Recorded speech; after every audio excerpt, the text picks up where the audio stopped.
Tumsifu Yesu Kristo.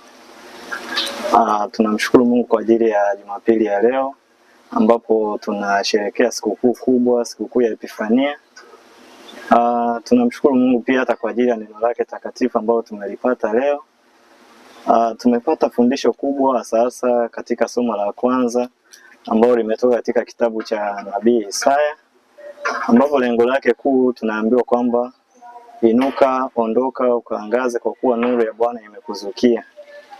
Lakini pia maneno yote ya leo, masomo yote ya leo yanaonekana kushabihiana, kwa sababu ukiangalia neno la somo la kwanza ambalo linatuambia tuondoke kwa sababu nuru ya Bwana imetuangazia, na tunawaona pia katika Injili mamajusi waliongozwa na nyota ambao pia ni nuru ambao iliwaangazia na wakaifuata ile nuru, na mwisho wa siku wakamfikia mtoto Yesu, wakamtolea zawadi, dhahabu, manemane na uvumba.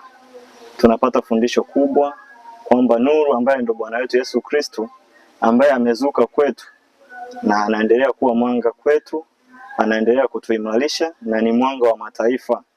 Sio kwamba alizaliwa kwa ajili ya watu ambao ni wa sehemu moja, labda alizaliwa kwa sababu ya Wayahudi au Waisraeli, lakini tunaona kwamba ni nuru ya mataifa yote, na sisi tukiwemo, kama majusi walivyokuwa kutoka katika mataifa mbalimbali wakaiendea ile nuru.